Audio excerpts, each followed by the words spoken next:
عليكم ورحمة الله وبركاته إن الحمد لله نحمده ونصلي على رسوله الكريم أما بعد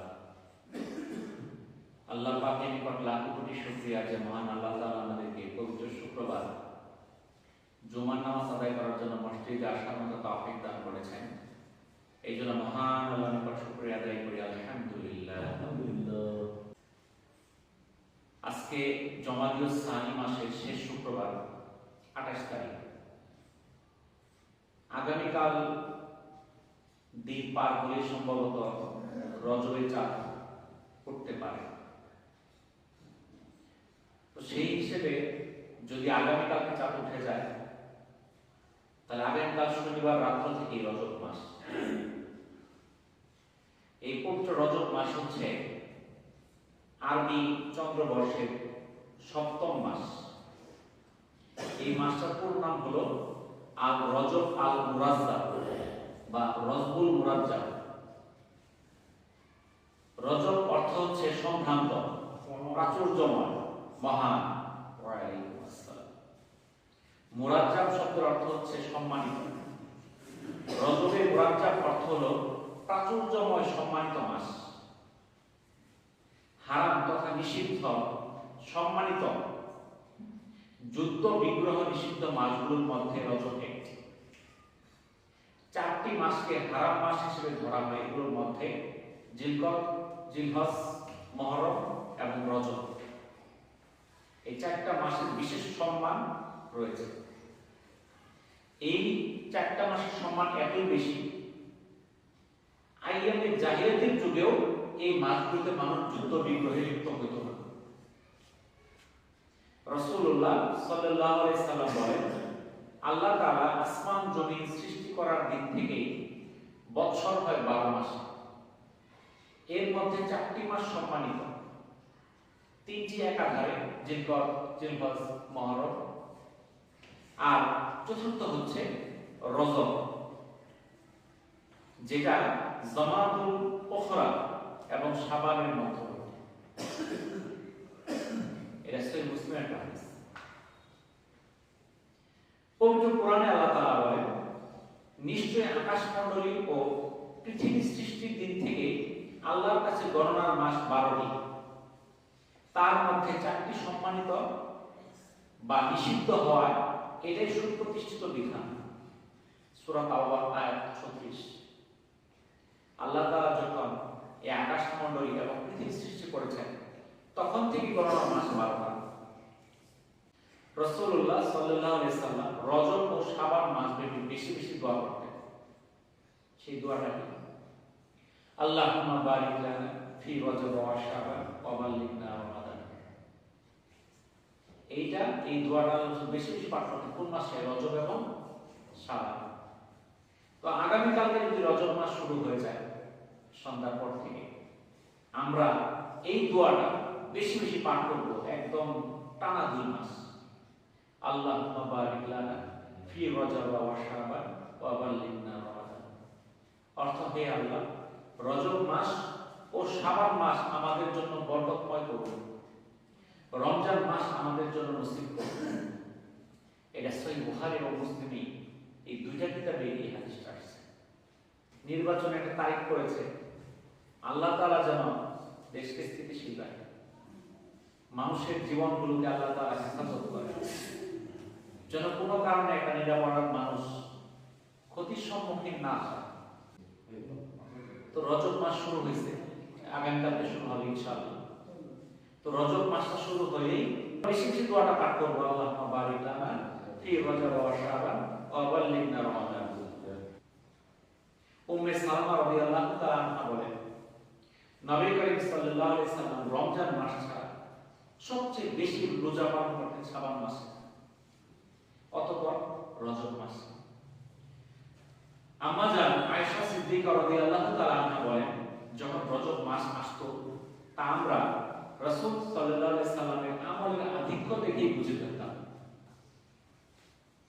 আল্লাহ রাসূল রমজান মাসে রোজা রাখা ফরজ, সারা মাসে রাখতে হয়, কিন্তু রমজান ছাড়া যে মাসে সবচেয়ে বেশি রোজা রাখতেন সেটা কোন মাস? শাবান। তারপরে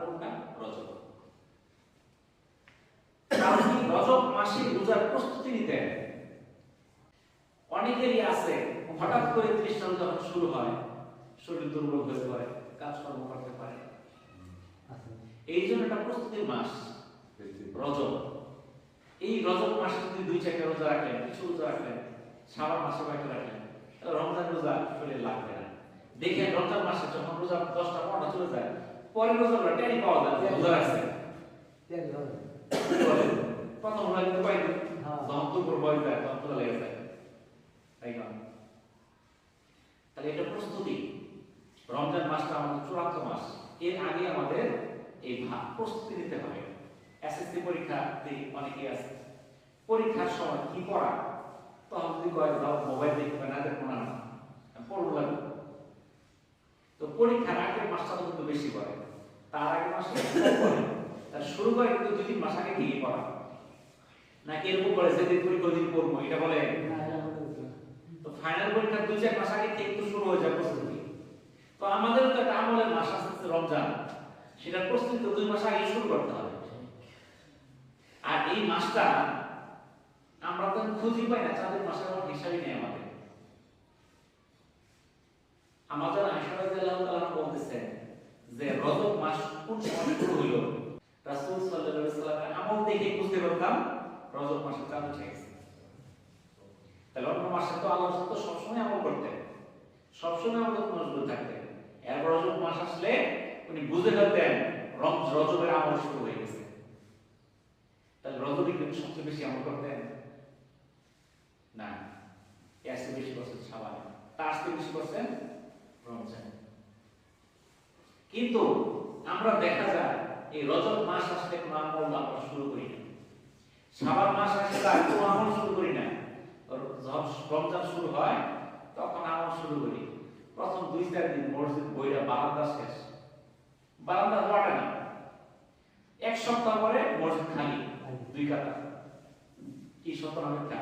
প্রথম 2-4 দিন তো একবার দেখেছে বাড়িটা সব হয়ে গেছে, কিন্তু 1 সপ্তাহ পরে 2-3 কাতার বেশি আর নাই। কি জন্য? কারণ নাই। এর কারণটা হলো ওই তো আগে প্রস্তুতি নেই, অভ্যাস নাই। ওই রমজান মাসে শুরু করছে কয়েকদিন শরীর দুর্বল, এখন নামাজ পড়তে পারে না। তখন হাদিস খুঁজে কোন মাছ ভাবে গেলে আমি তাড়াতাড়ি ভাবতে পারবো, তখন কেউ আহলে হাদিস হয়ে যায়, কেউ হাম্বলি মাযহাব হয়ে যায়, কেউ শাফিঈ মাযহাব হয়ে যায়। এর কারণ একটাই, তার প্রস্তুতি নাই। এখন সে 20 টাকা পড়তে পারে না। আপনি যদি এই রজব মাস থেকে প্রতিদিন আপনি বাড়তি এশা নামাজের পরে 4 রাকাত করে পড়া শুরু করেন, আপনি 4 রাকাত 6 রাকাত করে নফল পড়েন, শাবান মাসে আরো 2-4 রাকাত বাড়ান, রমজান মাসে যদি আপনি 1 ঘন্টা দাঁড়ায় থাকবেন টেরি পাবেন, কারণ আপনার শরীর সহনশীল হয়ে যাবে, অভ্যাস করতে হবে, অভ্যাস হয়ে যাবে। অভ্যাস করতে হবে। আমাদের তো অভ্যাস নাই। এটাই কথা না। মক্কাতে আমি 2 বার রমজানের মধ্যে আমি 10-12 দিন ধরে ছিলাম। তো রমজানের মধ্যে আমি দেখছি ওইখানে যে তারাবি পড়ে, এখন তারাবি শর্ট করে ফেলছে, আগে অনেক লম্বা তারাবি। আমি 24 সালে রমজানে দেখছি তারাবি পড়ছে 10 টাকা করে। 10 টাকা করে বললে তো 12টার মধ্যে শেষ হয়ে যায়। এর আগে 2017 সালে গেছিলাম, তখন 20 টাকা করে তারাবি পড়তো। ওখানে তারাবি শেষ হতে 2টা-2:30 বাজে। দেখলাম না আমরা তো নামাজ পড়তে পারি না, আমরা 2-4 রাকাত পড়ে হাঁটি ঘুরি বসে থাকি, শরীর দাঁড়িয়ে থাকতে পারি না।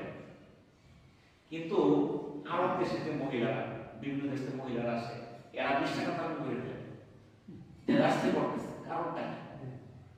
তারা প্রস্তুতি আগে শুরু করছে, বুঝতে পারছেন? মানে 4 রাকাত নামাজ করে ফেললে পরে 2 রাকাত টিকা থাকা যায় না।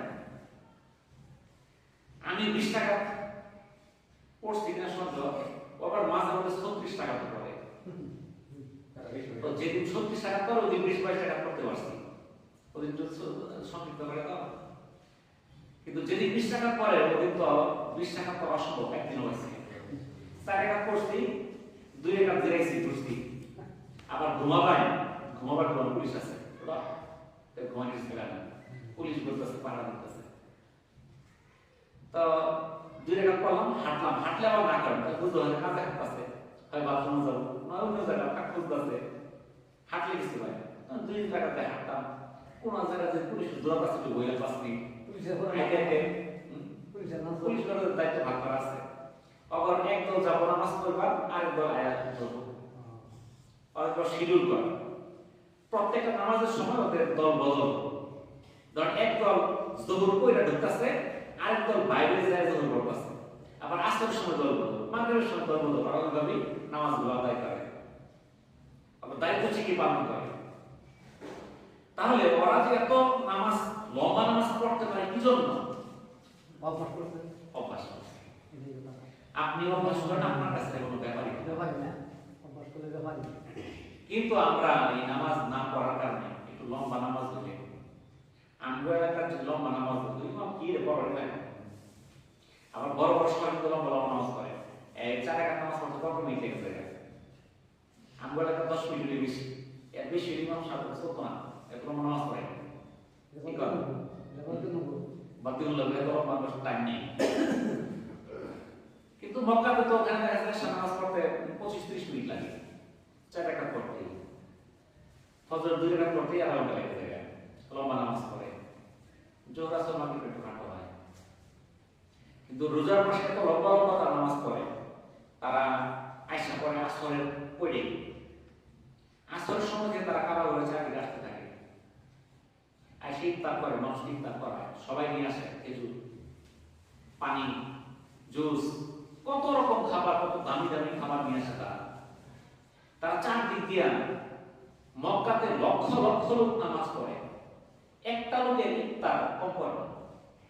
আপনি দেখেন আমাদের এলাকায় যদি এখানে 10 লোক ইফতার করার ব্যবস্থা দেখবেন 2-4 বার করে গেছে ওখানে তো 20 লাখ লোক ইফতার করতেছে একজনের ওয়াক করে নাই সবার কাছে খাবার আসতেছে ইফতার আজান হলো খাওয়া শেষ খায় আবার নামাজ পড়লো মাগরিব পড়ে ওখানে আছে এশা পড়বে তারাবি পড়বে তারাবি শেষ করে ভেতর পড়ে শেষ করে সেই ওখানেই খাবে সেই খেয়ে ফজর করে বাড়িতে ঘুমাবে সারা রাত তো ঘুম নাই তার রমজান মাস কেমন তো উৎসবের মাস মনে করে কিন্তু আমাদের কি অবস্থা রমজান মাসে আমাদের শুরু হয়ে যায় বেচা কিনা কেনাকাটা মসজিদের সময় নাই কিসের জন্য একটাই কারণ আমরা রমজানের প্রস্তুতি নিই রমজানের প্রস্তুতি মাস কোনটা রজব যেটা পরশু দিন শুরু হচ্ছে কালকে সম্ভব কালকে চাঁদ উঠলেন কালকে মাগরিবের পর থেকেই রজব মাস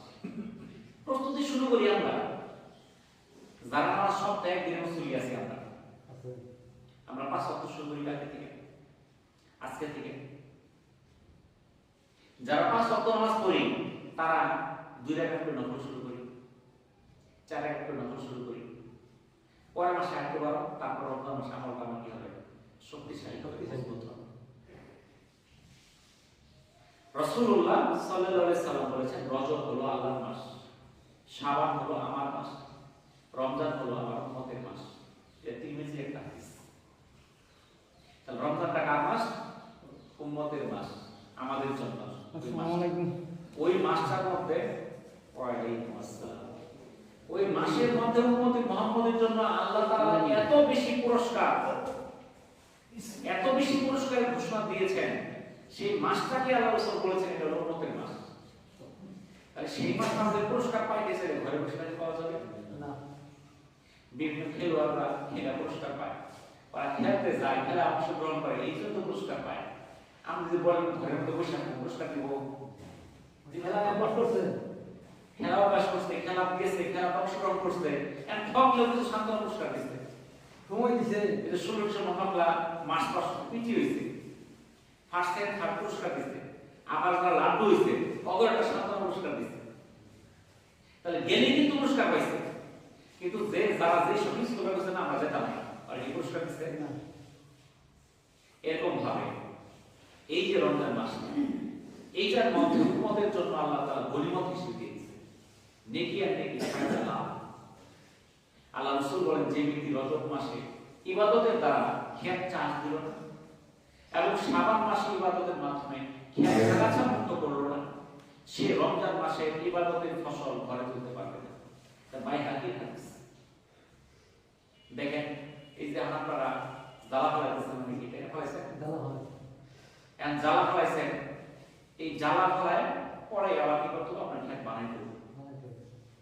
এই কাটিটা শেষ হলে ওইখানে আপনি জ্বালাগুলা একটু উঠাই মানে করবেন, আগাছা নিরাবেন, তাই না, সার দিবেন, বীজ দিবেন। তারপরে এক সময় ধানগুলো হয়ে যাবে, আপনি কাটে নিয়ে আসবেন। যে লোক জ্বালাই ফলাইছে না ওই ধান করতে গেছে নাকি কর। তাহলে এই যে ধাপগুলো আছে আল্লাহ রাসূল এই জন্য বলছে, এই যে রজব মাসটা হলো চাষ দেওয়ার সময়, এটা চাষ দেওয়ার সময়। এরকম চাষ দেওয়া ইবাদতের মাধ্যমে, আর শাবান মাসে চাষ দেওয়া হলো আগাছা নিরানো। যারা এটা করবে তারাই রমজান মাসে ইবাদতের ফসলটা করে উঠাতে পারবে। ইবাদতকে আল্লাহ রাসূল ফসলের সঙ্গে তুলনা দিয়েছে। আগে জমি চাষ দিল, আগাছা নিরাইলো, সার দিল, বীজ দিল, তারপরে তো সে ফসল উঠাবে।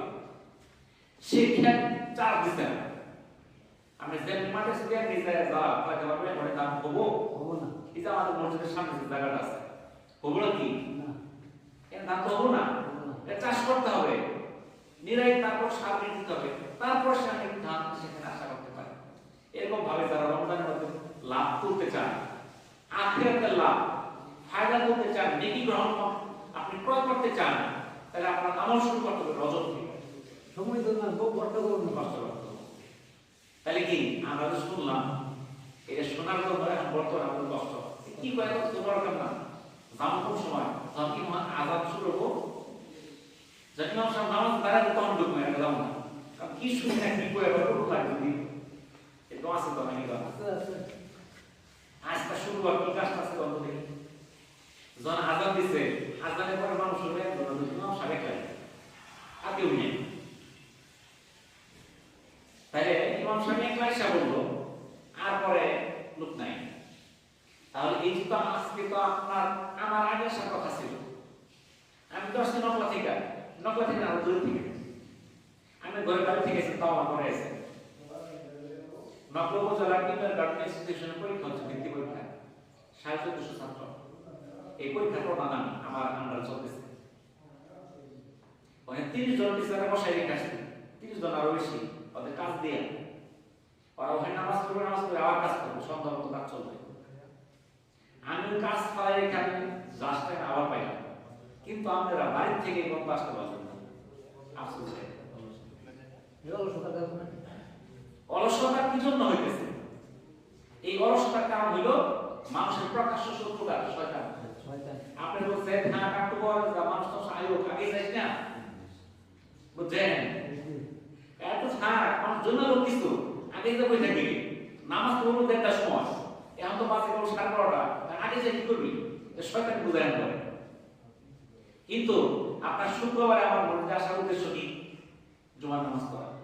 আল্লাহ রাসূল বলছেন, নামাজ পড়ার জন্য যে যতক্ষণ সে অপেক্ষা করবে তার আমল নামায় নামাজ পড়ার সমপরিমাণ লিখে দেওয়া হবে। আপনি 1:30টায় নামাজ 12:30টায় এসে বসে আছেন, 1 ঘন্টা বসে রইলেন, এই 1 ঘন্টা যদি নামাজ পড়লে যে সওয়াব পাইলেন সেই সওয়াব পাবেন বসে বসে। তাহলে এত বড় ফায়দা থাকতে আমি কি জন্য শুক্রবারের দিন দেরি করে আসবো?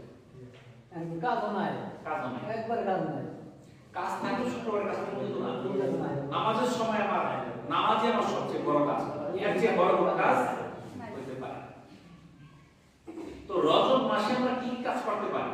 আমি বলছি আমার করা দরকার, কেন দরকার? রমজানের প্রস্তুতি নেওয়া। এই জন্য আমরা রমজান মাসের প্রস্তুতি হিসেবে আমরা রজব মাসে প্রতি সোমবার, প্রতি বৃহস্পতিবার একটা নফল রোজা রাখতে পারি। সুন্নাত নফল, এটা নফল হলো আল্লাহ রাসূল পালন করতে যেত অনেক সুন্নাত। আমরা সোমবার, বৃহস্পতিবার রোজা রাখতে পারি। 13, 14, 15 আইয়িমে বীজের নফল রোজা, এই 3টা রোজা আমরা রাখতে পারি। আমরা তাহাজ্জুদ নামাজ পড়তে পারি, ইশরাক করতে পারি, চাষ করতে পারি, দোয়া করতে পারি, জাওয়াল করতে পারি, আওয়াল করতে পারি, দোতল মাটি, তাহিয়াতুল ওযু।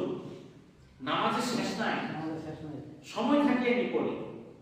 আমি মসজিদে আগে এসে বসছি, আপনি 2 রাকাত দোতল মাটি করেন, 2 রাকাত তাহিয়াতুল ওযু করেন, 4 রাকাত বোনাস পাইলেন। কারণ যখন আমার হিসাবের সময় এই ফরজ নামাজের হিসাবগুলো দেওয়া হবে, এই ফরজ নামাজের ঘাটতিগুলো পূরণ করবে এই সুন্নাত নফল এই নামাজগুলো, তখন ওইগুলো কি করবে? এটা কভার করবে। নফল নফল করার উত্তম জায়গা হলো বাড়ি। বাড়িতে কিছু নফল নামাজ পড়ার চেষ্টা করতে হবে। এই মাসে গুরুত্বপূর্ণ একটা আমল হচ্ছে কোরআন তেলাওয়াত করা। কোরআন তেলাওয়াত শিক্ষা করা, শিক্ষা দেওয়া। প্রত্যেকটা মসজিদে আপনারা প্রশিক্ষণের ব্যবস্থা করেন যে কি করে কোরআন শিক্ষা দেওয়া যায়। কারণ রমজান মাস এসে যেতেছে, এখন একটা ট্রেনিং দেন, কিছু শিখুন, রমজান মাসে পড়তে পারবেন। অনেকে পড়ছেন 5 বছর আগে ভুলে গেছে, কয়েকদিন প্র্যাকটিস করেন, তারপরে কি করেন আপনি রমজান মাসে সেটা কাজে লাগাবেন। এখন সময় শিক্ষা, কোরআন তেলাওয়াত করা, কোরআন শিক্ষা দেওয়া, কোরআনকে শুদ্ধভাবে তেলাওয়াত করার চেষ্টা করা, এগুলো আমাদের চেষ্টা করতে হবে। রজবের প্রথম রাতে যে দোয়াগুলো হয়, এই দোয়াগুলো কবুলের সুসংবাদ এসেছে। হযরত আব্দুল্লাহ ইবনে ওমর রাদিয়াল্লাহু তাআলা থেকে বর্ণিত, তিনি বলেন 5টি রাত এমন আছে যেগুলোতে বান্দার দোয়া আল্লাহ তাআলা ফিরিয়ে দেন। রাতগুলো জুমার রাত, রজবের প্রথম রাত, শাবানের 15 তারিখের রাত, ঈদুল ফিতর ও ঈদুল আজহা, এই 5টা রাত। এই হাদিসটা আসছে মুসান্নাফে আব্দুর রাজ্জাক এর 7927 নম্বর হাদিস। এটা নিজের আমার উপর বাড়িতে বলবেন যে কালকে রাত ফজিলত আছে, কিছু আমল করো। খালি নিজে একটা নামাজ পড়লাম, নিজের বউগুলো মানে একটা নামাজের দিকে চায় না, ছেলে মেয়ে বড় হয়ে গেছে একটা নামাজের দিকে চায় না, আপনি একটা নামাজ পড়ে বাঁচবেন। নামাজকে পড়তে বলা হয়, নামাজকে কায়েম করতে বলা হয়েছে। আকিমুস সালাত, নামাজ কায়েম করো। তাহলে নামাজ কায়েম অর্থ কি আমি নামাজ পড়বো, আমার স্ত্রী সন্তান পড়বে, পরিবার পরিজন পড়বে, সবাই পড়বে, এটা হলো কায়েম করা। আর যদি বলতো নামাজ পড়ো তাহলে একটা বললেই হইতো। তাহলে এই যে রমজান মাস আসতেছে, তার আগে যে প্রস্তুতি মাসটা হচ্ছে কি এই রজব, আমরা তাদেরকে আদেশ করি যে তোমরা কি করো, নামাজ পড়ো, ভালো কাজগুলো করো, এটা আমরা আদেশ করতে থাকি। এই যে দেখেন রজব মাস, এই রজব মাসটা আসছে, ঠান্ডা শুরু হয়ে গেছে না? এই ঠান্ডাটা ফজিলত আছে।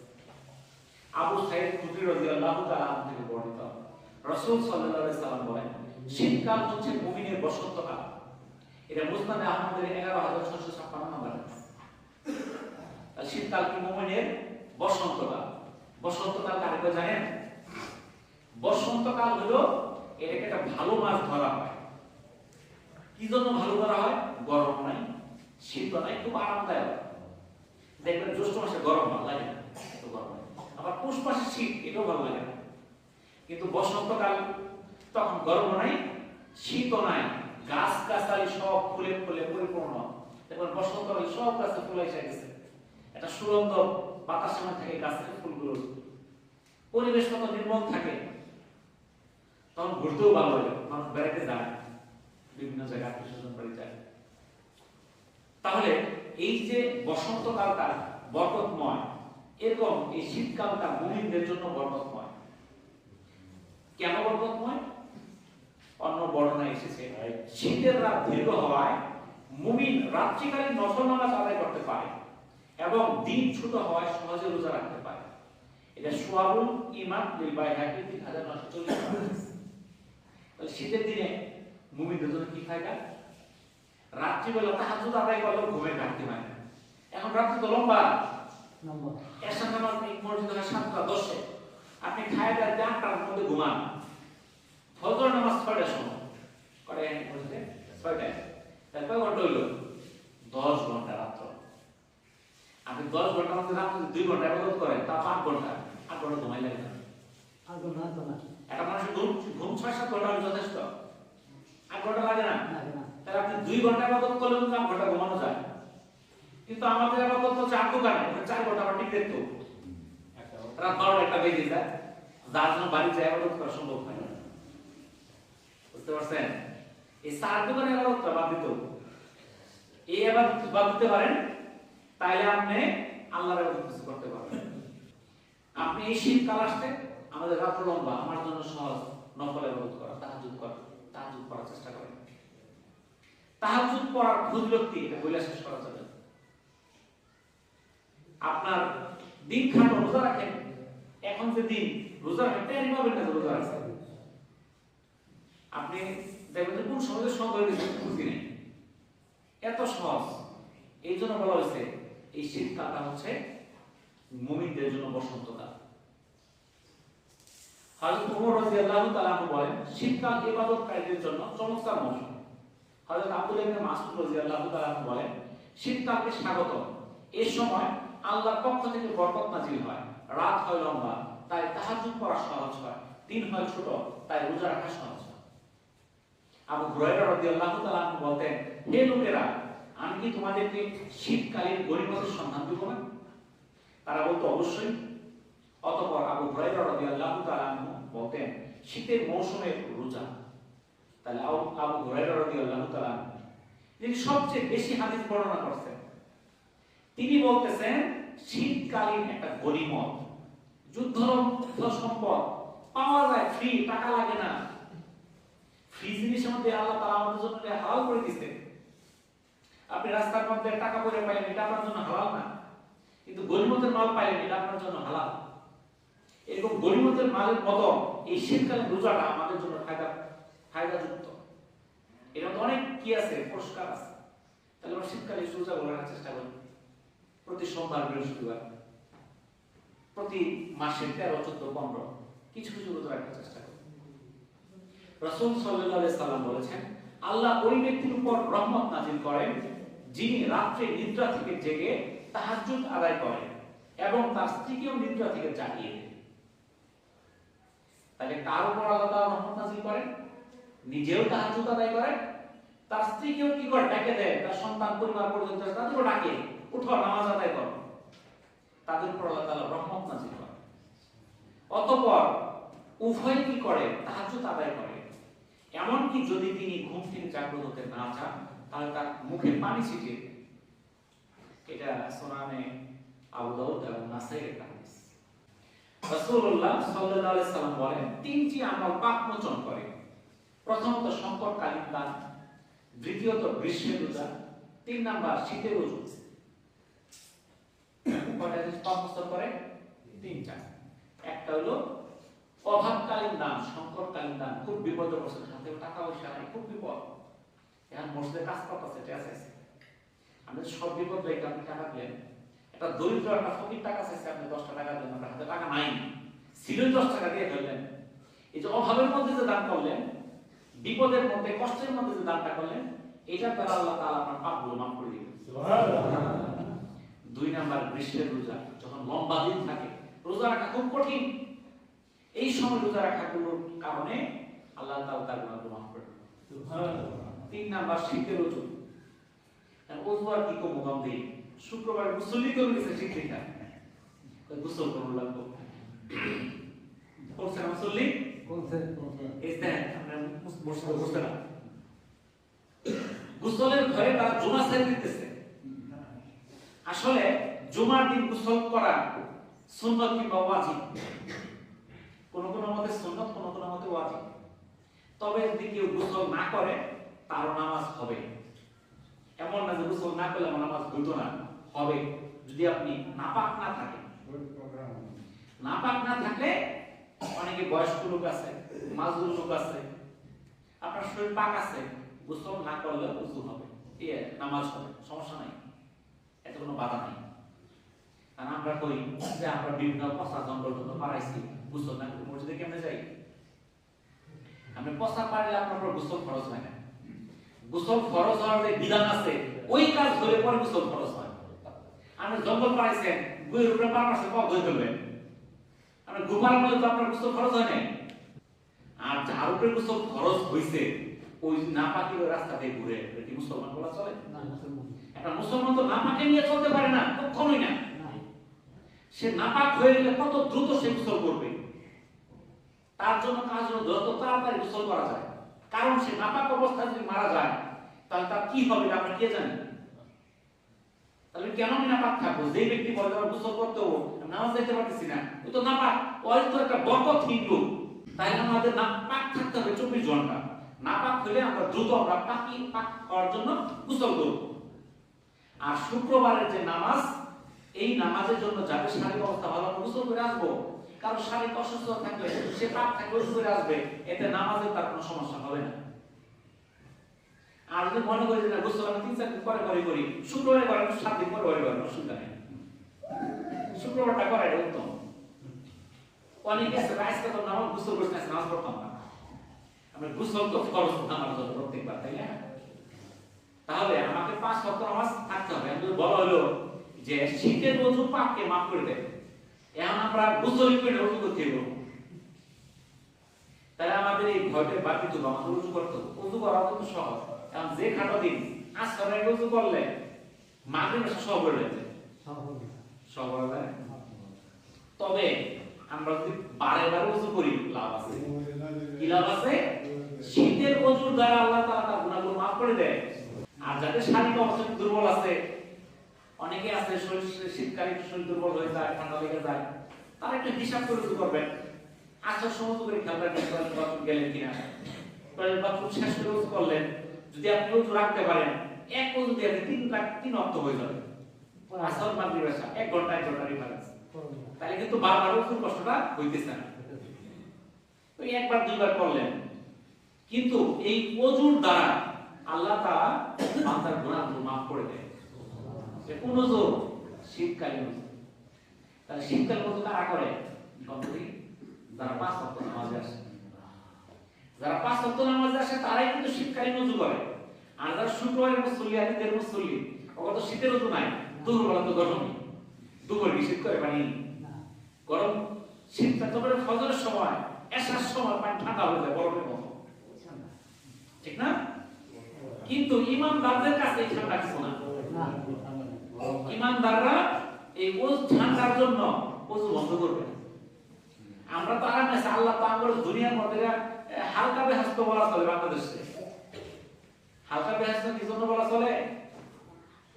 বেহাস্ত তো আমরা দেখছি না, কিন্তু দুনিয়ার মধ্যে ধরে না। দুনিয়ার মধ্যে দেশগুলো আছে, এর মধ্যে বেহাস্ত ধরা চলে কি জন্য?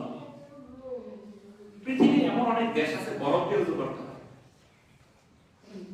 পানি নাই। আপনি 1 গ্লাস গরম পানি করে দিয়ে মিলা দিবেন, বরফ হয়ে নামবে, পানি নামবে না, বরফ হয়ে নামবে। আপনি নদীর উপরে দিয়ে ট্রাক চালায় যাবেন, অসুবিধা নেই। আপনি রাশিয়া যান, সাইবেরিয়া যান, তাপমাত্রা -40 ডিগ্রি হয়। আমাদের ফ্রিজগুলোর মধ্যে তাপমাত্রা থাকে -8, 10, আর ওখানে -40। এর মানে অবশ্যই ফ্রিজও বই রাখা খুব গরম লাগতেছে, মানে ফ্রিজের 4-5 গুণ ঠান্ডা বেশি। বুঝতে পারলেন তো? ফ্রিজের মধ্যে 1 গ্লাস পানি বরফ হতে আধা ঘন্টা 1 ঘন্টা লাগে, আর ওখানে 1 মিনিট লাগে না 1 গ্লাস পানি বরফ হতে। আবার ফ্রিজও লাগে না, মাছ ধুলাই রাখতে বরফ হয়ে গেছে, 6 মাস পরে খেলে অসুবিধা নেই। এরপরে তো ওদের নামাজ পড়তে হবে ঠান্ডা পানির মধ্যে, কি বলে কত শীত। আমার যান মধ্যপ্রাচ্যে, আরবে যান, গরম কারে করে বাপরে বাপ, রোদের মধ্যে 10 মিনিট দাঁড়ায় থাকবে, এই শক্তি আমাদের নাই। সারা বছরই রোদের টেম্পার কমে না। হয়তো রাত্রে করে শীত করে শীতকালে, কিন্তু রোদের টেম্পার ঠিকই আছে। রোদে থাকানো যায়, গাছের ছায়াতে কত আরাম, ওই দেশে গেলে বুঝো না। বুঝলেন তো? আঙ্গুল গরম নাই, শীতও নাই, ঘূর্ণিঝড় নাই, জলোচ্ছ্বাস নাই, বন্যা নাই, আরাম কি আছে বলতো দেখি। এরপরে আমরা শীত করে ওষুধ করবো কেমন, কি বলে? তাহলে এই শীতকালে আমরা ওযুগুলো আমরা সুন্দর ভাবে করব। শীতকালে ওযু কিভাবে সুন্দর করব? শীতের মধ্যে জায়গা শুকায় থাকে, দেখবেন পানি পড়ে না, ওই জন্য ভালো করে হাতে হাতে ওই জায়গাটা ভিজাইতে হবে। তারপরে পায়ের গোড়ালি দিচ্ছে, ওই পানি লাগেই না, পানি ঢেলে দিচ্ছে যে বইরে গেছে গা, টাচ করছে না, এরকম যখন শুকনো হয়ে যায় শরীরটা, ওই জন্য হাত দিয়ে ঘষে ঘষে আপনার ভিজাইতে হবে। বুঝতে পারছেন তো? ওই যে ইউটিউবের মতো কিন্তু ওই একটু পানি যায় জানানো লোক না। এগুলো আমাদের কি করতে হবে? শিখতে হবে। আমির ইবনে মাসউদ রাদিয়াল্লাহু তাআলা আনহু থেকে বর্ণিত, রাসূলুল্লাহ সাল্লাল্লাহু আলাইহি সাল্লাম ইরশাদ করেন, শীতল গনিমত হচ্ছে শীতকালে রোজা রাখা। তিরমিজি 795 নম্বর। রাসূলুল্লাহ সাল্লাল্লাহু আলাইহি সাল্লাম ইরশাদ করেছেন, যে মুমিন অন্য বস্ত্রহীন মুমিনকে কাপড় পরিয়ে দিল, মহান আল্লাহ তাআলা ওই ব্যক্তিকে জান্নাতে সবুজ কাপড় পরিয়ে দিবেন। সুবহানাল্লাহ। তিরমিজি 2450 নম্বর।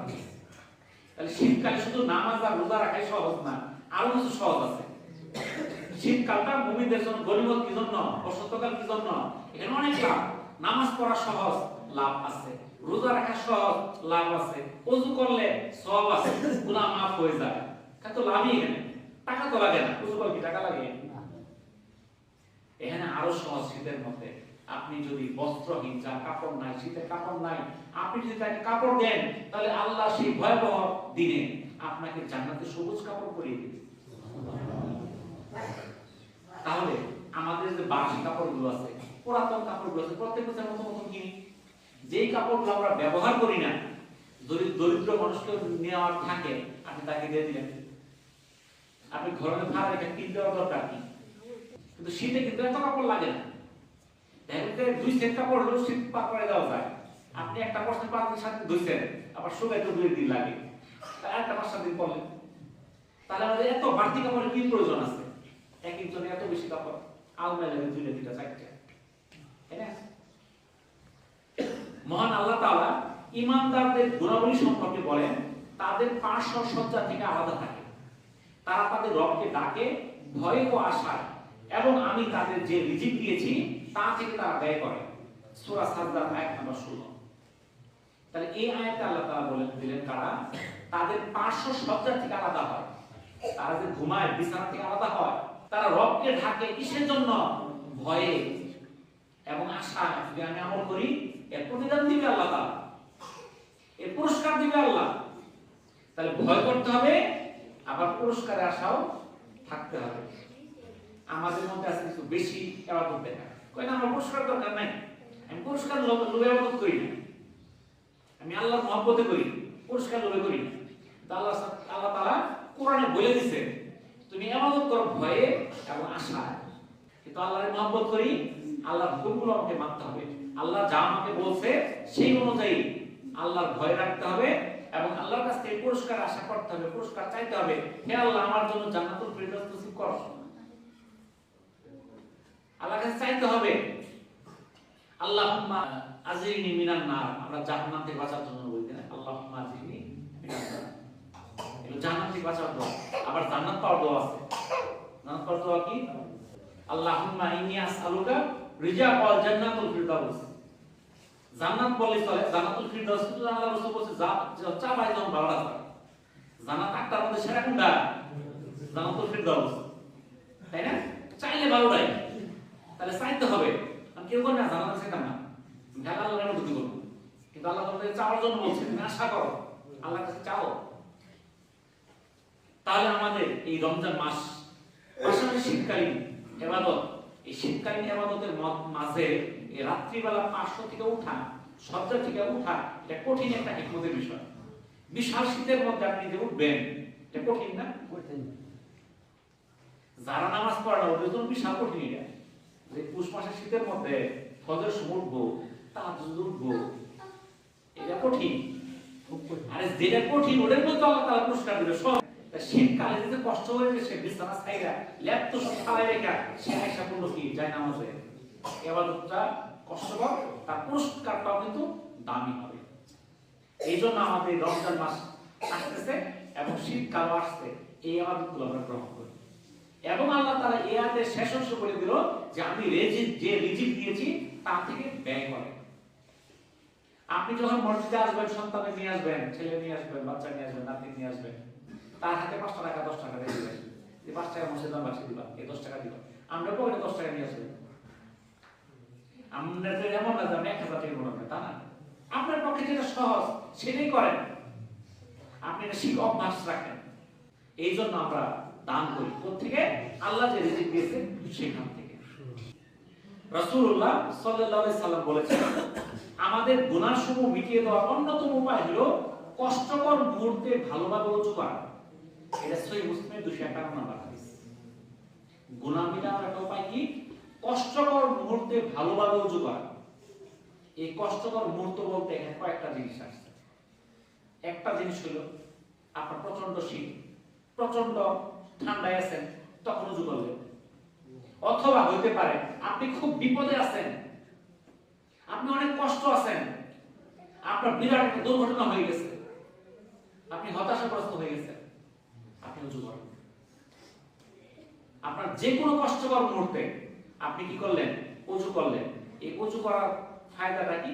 আপনার গুনাহগুলো আল্লাহ তাআলা মাফ করে দিবেন। আমরা আলোচনা ইনশাআল্লাহ এই রজব মাসের যে বাকি আলোচনা ইনশাআল্লাহ আগামী সপ্তাহে করব, আল্লাহ তাআলা যদি তৌফিক দান করেন। আমরা যে আলোচনাগুলো শুনলাম আল্লাহ তাআলা আমাদেরকে আমল করার তৌফিক দান করুন। ওয়া আখিরু দাওয়ানা আলহামদুলিল্লাহি রাব্বিল আলামিন। আসসালামু আলাইকুম ওয়া রাহমাতুল্লাহি ওয়া বারাকাতুহু।